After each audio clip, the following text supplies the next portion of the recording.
ሰላም ለእናንተ ይሁን ቅዱሳን። ዛሬም በአዲስ መልእክት ለእናንተ መጥቻለሁ። ኢየሱስ ክርስቶስ ትላንትናም ዛሬም እስከ ለዘላለም ጌታ ነው። ኢየሱስ ያድናል። ዛሬ የምናየው ድንቅ ሐሳብ ነው። እግዚአብሔር በልቤ ውስጥ ያስቀመጠውን መልእክት ይዤ መጥቻለሁ። ይሄን መልእክት ብትሰሙት እስከ መጨረሻው ትጠቀሙበታላችሁ። ይሄ መልእክት አንድ አማኝ እዚህ ምድር ላይ ሲኖር ወይንም አንድ ዳግም የተወለደ ክርስቲያን እዚህ ምድር ላይ ሲኖር ሰርቫይቭ ለማድረግ ለመኖር በጣም ከሚያስፈልጉት ነገሮች መካከል ዋነኛውና ብቸኛው ነው። እዚህ ምድር ላይ ስንኖር ልክ ኦክሲጅን እንደሚያስፈልገን ያለ አየር መተንፈስ እንደማንችል ሁሉ አንድም አማኝ ያለዚህ ነገር መተንፈስ አይችልም። ያለዚህ ነገር መንፈሳዊ ዓለምን ጆይን ማድረግ አይችልም።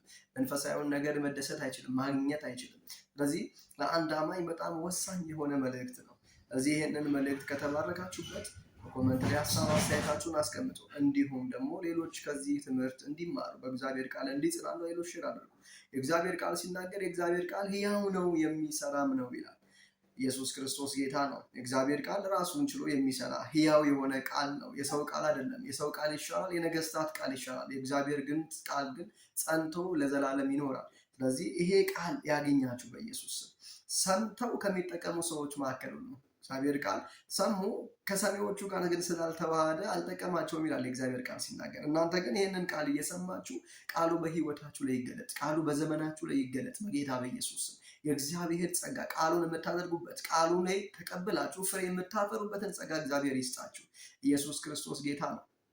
ለዚህ ዩቲዩብ ቻናል አዲስ የሆናችሁ ይህን ዩቲዩብ ቻናል ሰብስክራይብ በማድረግ ይህንን ቤተሰብ ተቀላቀሉ። እንዲሁም በየጊዜው አዳዲስ ትምህርቶችን በእግዚአብሔር ቃል ላይ የምናወራበት ቻናል ነው። ስለዚህ ከዚህ ቻናል ብዙ ሰዎች በእግዚአብሔር ቃል ይማሩ ዘንድ፣ ይጽናኑ ዘንድ፣ በእግዚአብሔር ቃል ይበረቱ ዘንድ ይሄ መልእክት ስለሚያስፈልጋቸው ለሌሎች ሼር አድርጉ። እግዚአብሔር ዘመናችሁን ይባርክ። ዛሬ የምናየው ዋነኛ የሆነ ለአንድ ክርስቲያን አልኳቸው ልክ ከኦክሲጅን በላይ አስፈላጊ የሆነ እዚህ ምድር ላይ ለመኖር ሰው ያለ አየር መኖር እንደማይችል ሁሉ አንድም አማኝ አንድም ክርስቲያን ዳግም የተወለደ በክርስቶስ ክርስቲያን የሆነ ሰው ደግሞ ያለዚህ መኖር አይችልም። ስለዚህ ዛሬ አንድ ነገር እላችኋለሁ። ጸሎታችሁ በፍጥነት እንዲመለስ ትፈልጋላችሁ? ብዙዎቻችን የምንዘነጋቸው 3 የጸሎት ሚስጥሮች አሉ። ብዙ ሰው የሚሰለቸው የሚዘነጋው ማስተውለው በጣም ልብ ልንለው የሚገባ ብዙዎቻችን የማናስተውለው ግን ልብ ልንለው የሚገባ እንደ ክርስቲያን ብዙ ሰው የማያስተውለው ብዙ ሰው ስፍራ የማይሰጠው እንደ ቀላል አድርገን የምናያቸው ግን ለአንድ ክርስቲያን በጣም አስፈላጊ የሆኑ 3 ነጥቦችን ነው የምናየው። ስለዚህ ዛሬ አንድ ጥያቄ ልጠይቃችሁ። ጸሎታችሁ ወዲያው እንዲሰማ ትፈልጋላችሁ? ወዲያው ጸልያችሁ ከሰማይ መልስ እንዲሆንላችሁ ትፈልጋላችሁ? ጸልያችሁ መልሳታችኋል? ጸልያችሁ ምንድነው ጌታ ሆይ ከጸሎቴ ነው ከኔ ነው ከምንድን ነው ችግሩ? ለምንድን ነው ጸሎቴ መልስ የማይሆነው? ለምንድን ነው የምጸልየው ነገር መልስ ወደ ህይወቴ የማይመጣው አካል የማይለብሰው? ለምንድን ነው ብላችሁ ጥያቄ ውስጥ ናችሁ። እንደዚህ ለምትሉ ሰዎች ነው ዛሬ መልእክት ይዤ የመጣሁት። ለእናንተ የሚሆን ቃል ነው ይዤላችሁ የመጣሁት። ጸልያችሁ ተመልሶ ነገርየው እዛው ነው የሚሆነው፣ ድግግሞሽ ነው የሚሆነው። መልስ ፈጥኖ በህይወታችሁ ላይ አይመጣም። እግዚአብሔር ሲመልስላችሁ፣ እግዚአብሔር በህይወታችሁ ላይ ጸልያችሁትን ሲያቀብላችሁ አታገኙትም። ባዶ ነው ጸልያችሁ። ለእናንተ መልስ አለኝ። እንደ ዘካርያስ እግዚአብሔርን የምጠብቁ ሰዎች፣ ዘካርያስ እግዚአብሔርን ይጠብቅ ነበር። ያለ ነቀፌታ ነፃ ሆኖ እግዚአብሔርን በሰው ፊት ተመስክሮለት ይኖር ነበር።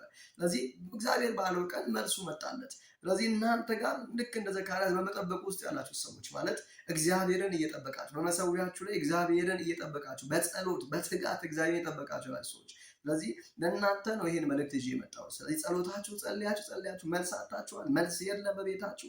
በጸልያችሁት ጉዳይ ላይ አካል ነፍሱ አታዩትም። ስለዚህ እነዚህ 3 ነገር አድርጉ። በእነዚህ 3 ነገር ከተገበራችሁ በኋላ ጸልዩ። እግዚአብሔር ቤታችሁን ህይወታችሁን በመልስ ይሞላዋል። እግዚአብሔር የሚሰማ አምላክ ነው። እግዚአብሔር ቃል ሲናገር ጆሮን የፈጠረ አይሰማም ወይ? ዓይንን የፈጠረ አያይም ወይ ይላል። ማለት አፍን የፈጠረ እግዚአብሔር አይናገርም ወይ? ማለት የምንጸልይለት የምናወራው አምላክ የሚሰማ አምላክ ነው። ሰምቶም የሚያደርግ አምላክ ነው። ለምንድን ነው የእግዚአብሔር ቃል ጆሮን የፈጠረ ጆሮ አይሰማም ያለው? ማለት ጸሎቶቻችንን እግዚአብሔር ሳይሰማ ቀርቶ አይደለም። ችግሮቻችንን፣ ህመሞቻችንን፣ ሀዘናችንን፣ ለቅሶአችንን ሳያይ ቀርቶ አይደለም። እግዚአብሔር ግን ታዲያ ምንድን ነው ሲባል እኛ እንዴት እንጸልይ? ስለዚህ እነዚህ ጸሎቶቻችን እግዚአብሔር ከሰማ እግዚአብሔር የሚያይ ከሆነ ለምንድን ነው የማይመለሱት? ለምንድን ነው ለምስጋና ማንቀርበው? እግዚአብሔር አድርጎልን ያድርግልን። ስለዚህ እነዚህን ሶስት ነገር አሟሉና ጸልዩ።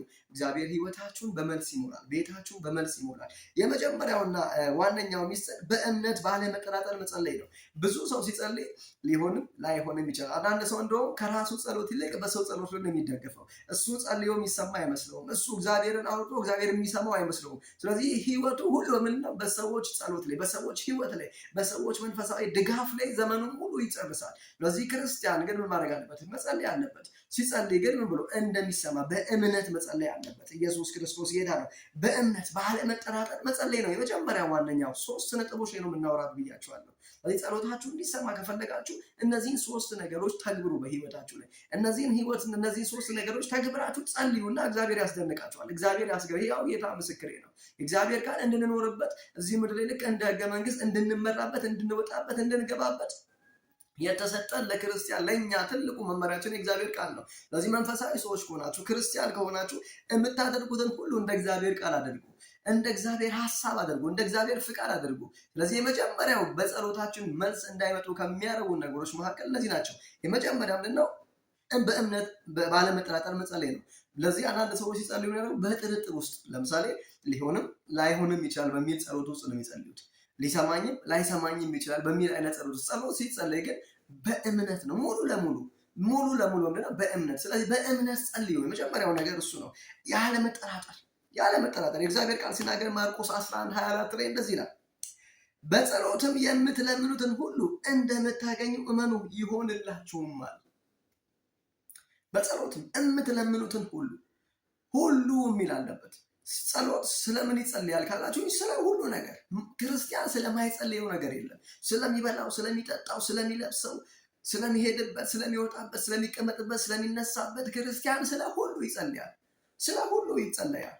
ስለዚህ ሲጸለይ ግን ምን እንደሚሆን እግዚአብሔር እንደሚሰማ በሙሉ እምነት ሊሆንም ላይሆንም ይችላል በሚል ሳይሆን ይሆናል። እግዚአብሔር ለምን? ጆሮን የፈጠረ ስለሚሰማ፣ ዓይንን የፈጠረ ስለሚያይ፣ አፍን የፈጠረ ስለሚናገር፣ እጅን የፈጠረ ስለሚሰራ።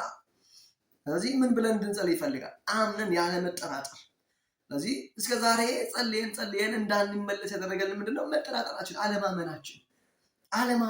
ስለዚህ የሚያምን ሰው ከእግዚአብሔር ይጠይቃል፣ ይቀበላል። ስለዚህ የጸለየው ሁሉ እንደተሰማለት አድርጎ ቢያምን ምን ይለታል? ይሆንለታል። የጸለይኩትን ሁሉ እግዚአብሔር በእምነት የጠየቁትን ሁሉ ያደርግልኛል። እግዚአብሔር የኃይል እጥረት የለበትም፣ የጊዜ እጥረት የለበትም፣ የዘመናት እጥረት የለበትም። በዚህ እግዚአብሔር ሁሉን ቻይ ነው ካለ ሁሉን ቻይ ለሆነው ጌታ ስንነግረው ሊሰራው እንደሚችል፣ ሙሉ ለሙሉ ሊቀይረው እንደሚችል፣ የሞተውን ነገር ሊያስነሳው እንደሚችል፣ የተዘጋውን ነገር ሊከፍት እንደሚችል ከ100% በላይ እርግጠኛ ልንሆን ይገባናል ማለት ነው። ክብር ለኢየሱስ ይሁን። ለዚህ እግዚአብሔር ቃል ያስፈራል። የሚጠራጠር ይላል ከእግዚአብሔር ዘንድ አንዳች አይቀበልም ይላል። አንዳች 40 ቀን ልትጸልዩ ትችላላችሁ፣ 80 ቀን ልትጸልዩ ትችላላችሁ። በጥርጣሬ ውስጥ ሆናችሁ ከጸለያችሁ ግን አንዳች አትቀበሉም። እንዲያው በከንቱ ነው ጊዜ የምታሳልፉት። ስለዚህ ስትጸልዩ ያለመጠራጠር ጸልዩ። እግዚአብሔር እንደሚሰማችሁ፣ እግዚአብሔር እንደሚያያችሁ፣ እግዚአብሔር ለምትጠይቁት ነገር ፈጣን የሆነ መልስ ምላሽን እንደሚሰጣችሁ እርግጠኛ ሆናችሁ ጸልዩ። የመጀመሪያው ይሄ ነው። ሳይጠራጠሩ በጸሎትም የምትለምኑትን ሁሉ እንደምታገኙ እመኑ ይሆንላችሁማል። ጸሎት እግዚአብሔር እንደሚሰማን ሙሉ በሙሉ በመተማመን መጀመር አለበት። ጸሎቴን ስጀምር እምጸልየውን እግዚአብሔር ሙሉ ለሙሉ እንደሚሰማን በመተማመን በእርግጠኝነት ስጸልይ ሊሆንም ላይሆንም ይችላል ብዬ ሳይሆን የፈለገ ነገሩ ይክበድ፣ ነገሩ የከበደው ለኔ ነው፣ ነገሩ የከበደው ለአንቺ ነው፣ ለእግዚአብሔር አይደለም። እግዚአብሔር ትልቅ ነው። እዚህ ምድር ላይ ትልቅ የሚባሉ ነገሮች፣ ችግሮች፣ ህመሞች፣ በሽታዎች፣ የተለያዩ ነገሮች አሉ። ይሄ ሁሉ ግን መጨረሻው ሞት ጋር ይደርሳል። ትልቅ የሆነ ሞት ነው አይደለ? እግዚአብሔር ከሞትም በላይ ነው። ስለዚህ ስትጸልዩ በእርግጠኝነት እግዚአብሔር ሊሰማችሁ እንደሚችል ያለ መጠራጠር ምን በሉ ጸልዩ። ስትጸልዩ በዛ ሰዓት መልስ በህይወታችን። ሁለተኛው ነጥብ ደግሞ እንደ ፍቃዱ መለመን፣ እንደ እግዚአብሔር ፍቃድ መለመን፣ እንደ እግዚአብሔር ሐሳብ መለመን፣ እንደ እግዚአብሔር ፍቃድ መለመን። ለዚህ የእግዚአብሔር ቃል ምን ይለናል? አንደኛ ዮሐንስ 5:14 ላይ እንደ ፍቃዱ አንዳች ብንለምነው ምን ይለናል? ይሰማናል። እንደ ፍቃዱ አንዳች ብንለምነው ይሰማናል። የራሳችንን ፍላጎት ብቻ ሳይሆን የእግዚአብሔር በጎ ፍቃድ በህይወታችን ላይ እንዲፈጸም መጸለይ። የሚያስፈልጋችሁ ነገር አለ፣ የምትጠይቁት ነገር አለ።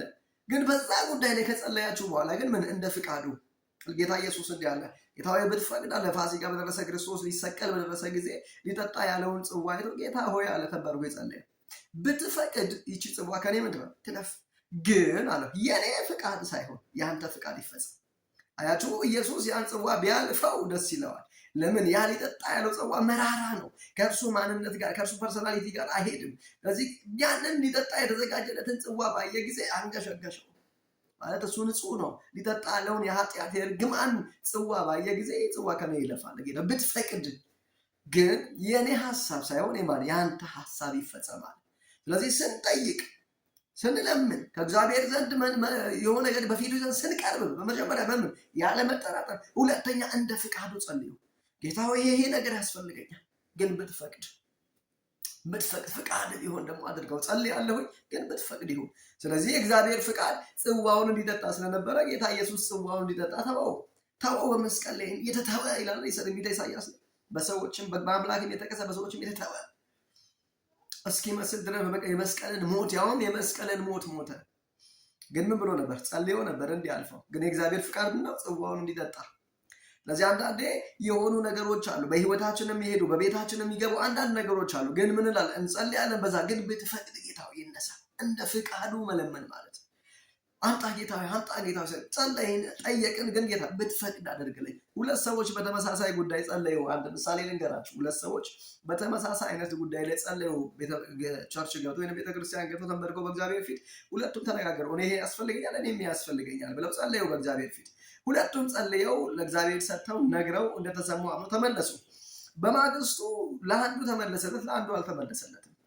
በሚገርም ሁኔታ እግዚአብሔር ወዲያው ለአንዱ ጸሎቱን መለሰለት፣ ለአንዱ አልተመለሰለትም። ለሰውየው ነው ያልተመለሰለት፣ ግን ጸሎቱ ተመልሶለታል። እግዚአብሔር ወይንም ለሁለቱ መለሰላቸው። ስለዚህ ሁለቱም ሲያዩ አንዱ የጸለየው ነገር አካል ለብሶ እጁ ገብቷል፣ ቤቱ ገብቷል። አንዱ ግን አካል አልለበሰም፣ ግን በጸሎቱን ተቀብሏል። ይሄንን ግን እሱ በስጋ አይኖቹ ስለሆነ ያየው አልተረዳም ነበር። ስለዚህ ተመልሶ ወደ ጸሎት ገባና እግዚአብሔር ወይ አለው፣ ሁለታችንም ያንተ ልጆች ነን፣ ሁለታችንም የጠየቅን አንድ ነገር ነው። ለሱ ሰጠኸው፣ ለእኔ ግን ከለከልከኝ አለው። እግዚአብሔርም እንዲህ አለው፣ ልጄ አለው፣ ለሱ ባልሰጠው እሱን አጣው ነበር፣ ለአንተ ብሰጥህ አንተን አጣ ነበር አለው። አያቸው አንዳንድ እግዚአብሔር ሰጥቶን እኛን ከሚያጣ ነገሩን ይከለክለናል። አንዳንዶች ደግሞ ተከልክለው ከሚጠፉ ወይንም እግዚአብሔር ከሚያጣቸው ሰጥቶ ያተርፋቸዋል። ስለዚህ እንደ ፍቃዱ መጸለይ ማለት ይሄ ነው። እንደ ፍቃዱ እንጸልያለን። እግዚአብሔር ሰጥቶ ያተርፈናል ወይ ከልክሎም ያተርፈናል። ክብር ለኢየሱስ ይሁን። ስለዚህ ሁለተኛው እንደ ፍቃዱ መጸለይ፣ የእኛን ፍላጎት ብቻ ካልሆነ ሳይሆን ብትፈቅድ ፍቃድ ቢሆን። ክብር ለኢየሱስ ይሁን። ሶስተኛው ሐሳብ እንዲህ ነው። ሶስተኛው ሐሳብ ባለማቋረጥና በትዕግስት መጽናት። ባለማቋረጥና በትዕግስት የምትፈልጉትን ነገር ባለማቋረጥ በእግዚአብሔር በፊቱ ይዞ መቅረብ፣ በትዕግስት በጽናት መጠበቅ። አሁን አማኝ በዚህ ዘመን ያለ ክርስቲያን ይጸልያል፣ 2 ቀን 3 ቀን አልጸልይም። ኢቭን ምን ጸልየው እንኳን ለእግዚአብሔር ብሎ እስኪመስለን ድረስ ለሱ ብለን ምን ጸልይ እስኪመስለን ድረስ እንደውም ከዚህ በኋላ አልጸልይም፣ እንደውም ከዚህ በኋላ ቸርች አልሄድም፣ እንደውም ከዚህ በኋላ አላገለግልም የሚሉ ሰዎች የበዙበት ዘመን ነው። ምን ጸልየው ለእግዚአብሔር ጥቅም አይደለም፣ ለኛ ጥቅም ነው። የምናገለግለው ለእግዚአብሔር ጥቅም አይደለም፣ ለኛ ጥቅም ነው። የምንዘምረው የምናመልከው በዚህ ምድር ላይ ለእግዚአብሔር ለሚወደው ነገር ተገዝተን የምንኖረው የስጋችንን ፍላጎት የዓለምን ፍላጎት ትተን ለእግዚአብሔር ሐሳብ በቃሉ ውስጥ ሆነን የምንኖረው ለእግዚአብሔር አይደለም፣ ለኛ ጥቅም ነው። ስለዚህ መንፈሳዊ ነገር ተጠቃሚዎቹ እኛ ነን። እግዚአብሔር አይጨምርለትም፣ እግዚአብሔር አይቀንስለትም። ከእርሱ ጋር ብንሆን የምንባረከው፣ ከእርሱ ጋር ብንሆን ሰላም የምናገኘው፣ ከእርሱ ጋር ብንሆን የምንጠብቀው፣ ከእርሱ ጋር ብንሆን ሰላም የምናገኘው፣ ደህንነት የሚሰማን እኛ ነን፣ እግዚአብሔር አይደለም። እግዚአብሔር ከእርሱ ጋር ስንሆን እሱ ሙቀት አይሰማው፣ እሱ ደህንነት አይሰማውም። እርሱ ሰላም ነው፣ እርሱ ራሱ ደህንነት ነው። እኔና እናንተ ግን ከእርሱ ስንጠጋ ሰላም እናገኛለን፣ እረፍት፣ መረጋጋት ይሆናል በህይወታችን። ክብር ለኢየሱስ ይሁን። ስለዚህ ባለማቋረጥ በትዕግስት መጽናት፣ ባለማቋረጥ ጸለይኩ፣ እንደ ፍቃዱ ለመንኩኝ፣ ሳልጠራጠር ለመንኩኝ፣ እጠብቃለሁ በትዕግስት እንደ ዳንኤል በትዕግስት መልስ እስኪመጣ ድረስ እግዚአብሔርን መጠበቅ። አንዳንድ ሰው ጸልያለሁ ልኩፍ አድርጎ ወይ 30 ደቂቃ ወይ 10 ደቂቃ ወይ 5 ደቂቃ ይብን ከዛ በላይ ነካ ጸልዬ እግዚአብሔር አልሰማንም። እግዚአብሔር ግን እንድንጸና ይፈልጋል፣ በትዕግስት እንድንጠብቀው ይፈልጋል። ጸለይና ሰጠና እግዚአብሔር ሰምቶኛል፣ እጠብቃለሁ መልሱን።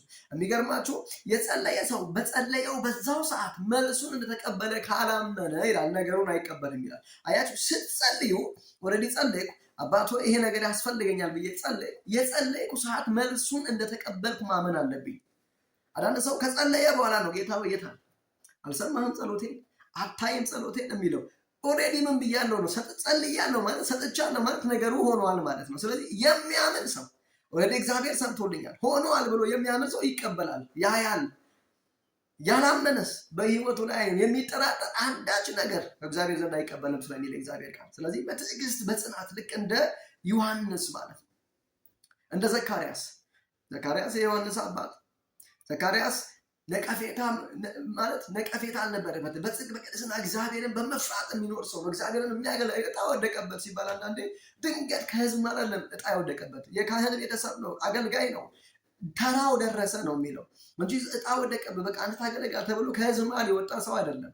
እግዚአብሔርን የሚፈራ ሰው፣ በጽድቅ በቅድስና የሚመላለስ፣ በእግዚአብሔር ሀሳብ ውስጥ አካሄዱን ከእግዚአብሔር ጋር ያደረገ ሰው ነው ዘካርያስ። ግን በዚህ ሁሉ ውስጥ የእሱ ጥያቄ አለ። በዓመት አንዴ እዛ መገናኛ ድንኳን ገብቶ ስለ ኃጢአት መስዋዕትን ለህዝቡ ሲያቀርብ ክህነቱን ሲያገለግል የእነሱ ጥያቄ የእነሱ ጊዜያዊ ነገር ሲፈታ የእርሱ ጥያቄ ግን አልተፈታም። የእርሱ ቤት ችግር አልተፈታም። እርሱ ግን ያንን እግዚአብሔርን ከማገልገል ግን ወደኋላ አላለም። እግዚአብሔር አልመለሰልኝም ብሎ እኔ ዛሬ አልጸልይም በቃ አላለም። አማኝ ከእሱ ህይወት ምን ይማራል? በዚህ ዘመን ያለ ቅዱሳን ምን እንማራለን? አለመታገት፣ በትዕግስት እግዚአብሔርን ማገልገል፣ ቢሆንም ባይሆንም ከእግዚአብሔር ጋር መቆም። አብርሃም ዘርህ በቃ አይወርስህም ከጉልበት የወጣው ይወርስሃል ብሎ እግዚአብሔር ሲነግረው በዛ ሁሉ ዘመን የታል ጌታ ሆይ ሲል መጨረሻ ላይ ተስፋ ቆርጦ፣ ግን ተስፋ ቢቆርጥም እግዚአብሔር ይስሐቅን እንደሚሰጠው ቢጠራጠርም እምነቱ ማለት ስለዘገየ ልቡ ስለዛለ ከዚህ በኋላማ እግዚአብሔር አይችልም ብሎ ቢያምንም አካሄዱ ግን ከእግዚአብሔር ጋር ከማድረግ ወደኋላ አላለም። አካሄዱ በዛ ሁሉ ውስጥ ከእግዚአብሔር ጋር ነበር። ድንገት እንኳን እንዴ እግዚአብሔር ልጅ ካልሰጠኝ ብሎ ሌላ ሀሳብ ልቡ ውስጥ አልመጣም። በዛ ሁሉ ውስጥ በዛ ሁሉ ቦታው አካሄዱ ልቡ ከእግዚአብሔር ጋር ነው። ስለዚህ የጸሎት ጥያቄዎች አሉን። አዎ እግዚአብሔር የተናገረን መልእክቶች አሉ። አዎ ግን በዛ ሁሉ ውስጥ መጽናት ከእግዚአብሔር ጋር አብረን በምድረ በዳም ቢሆን ተስፋ ባለበትም ተስፋ በሌለበትም ስፍራ ብንሆን በመከራ ውስጥም ብንሆን ከእግዚአብሔር ጋር አካሄዳችን መሆን አለበት። በትዕግስት በጽናት መጠበቅ መቻል አለብን። ክብር ለኢየሱስ ይሁን። የእግዚአብሔር ቃል እንደዚህ ይላል። ቆላስይስ 4:2 ላይ እንደዚህ ይላል፣ በጸሎት ጽኑ። በምን ጽኑ? በጸሎት ጽኑ። በጸሎት እንድንጸና ይፈልጋል እግዚአብሔር። እዛው ስፍራ ላይ የሙጥኝ እንድንል ይፈልጋል። ይሄንን አሁን አንዳንድ ሰው ዛሬ ስለዚህ ጸለየ፣ ያችን ጸለየ፣ ያችንም ይሄንንም ይዞ ነው የሚጸልየው። እግዚአብሔር ፍርጊድ ግን ያቀረብነው ያንን ይዘን እንድንጸና መልሱ እስኪሆን ድረስ አካል እስኪለብስ ድረስ የሙጥኝ እንድንል ይፈልጋል እግዚአብሔር። ስለዚህ ጸሎታቸው አልተመለሱም። የመጀመሪያው ምን አድርጎ በእምነት ያለመጠራጠር ጸልዩ። ሁለተኛ እንደ ፍቃዱ ለምኑ። ሶስተኛው ባለማቋረጥ በትዕግስት መጽናት ይላል። በጸሎት ጽኑ፣ በስፍራችሁ ላይ ጠብቁ። ልክ እንደ ዳንኤል መልሱ እስከመጣ ድረስ አልሄድም፣ ሀሳብ አልቀይርም። አንዳንድ ሰው ይጸልይና አይ በቃ እግዚአብሔር በዚህ ያለ ብሎ ሌላ ነገር ፈልጎ ደግሞ ይወጣል። ያኛው ሳይመለስ ያኛው ምዕራፍ ሳይዘጋ። ስለዚህ ጽኑ። ስለማትጸኑ ነው መልስ የማይመጣላችሁ። ሁሉም ስለሚያምራችሁ ነው መልስ የማይመጣላችሁ። እስኪ እግዚአብሔር ፊት ተወራሩና አንዱን ይዛችሁ ጽኑ። እግዚአብሔርን ጠብቁ። መች ነው ጌታ ወይ ያላችሁ ጠብቁ። እግዚአብሔርን ከእሱ ጋር እየሆናችሁ አካሄዳችሁን ከእሱ ጋር አድርጋችሁ ጠብቁ። የጸሎታችሁ አካል ይለብሳል። ኢየሱስ ክርስቶስ ጌታ ነው። መልሱ ወዲያው ባይመጣም እግዚአብሔር በትክክለኛው ጊዜ እንደሚመልስልን አምኖ መጽናት። በጊዜው ባይመጣም በጸሎት ጽኑ። ጸልቼ እጠብቃለሁ። በጊዜው አሁን ለምሳሌ ዛሬ ይሆናል መልሱ የሚያስፈልገኝ። ዛሬ መልሱ ባይመጣም ግን ከእግዚአብሔር ጋር መጽናት አለብኝ። ከእግዚአብሔር ጋር የመኖር ጉዳይ የጸሎት መልሶቼ መብዛትና ማነስ ጉዳይ አይደለም። እግዚአብሔር ልክ እዚህ ምድር ላይ ከሚያስፈልጉኝ ነገሮች በላይ መጀመሪያ ዋናው የሚያስፈልገኝ እሱ እንደሆነ ማወቅ፣ ከሚመጣው ነገር በላይ እርሱ ለእኔም እንደሚያስፈልገኝ ማወቅ ነው። አንዳንዴ ከምንፈልገው ነገር ከእግዚአብሔር አይበልጥብን። ሀሳባችን፣ ፍቃዳችን፣ ፍላጎታችን ከእርሱ እንዳይበልጥብን። ስለዚህ እንጽና፣ እንቁም ከእሱ ጋር። ጸለይኩ እግዚአብሔር አይሰማኝም እኔን እንደዚህ አትበሉ። ጽኑና ጠብቁ። እግዚአብሔር ያደርገዋል። እግዚአብሔር ይዋሽ ዘንድ ሰው አይደለምና ቃሉ ስለሚል የምትለምኑትን ሁሉ የሚሰጠን ጌታ። ክብር ለኢየሱስ ይሁን። ስለዚህ ምንድን ነው መጽናት፣ በትዕግስት መጠበቅ። ኢየሱስ ያድናል።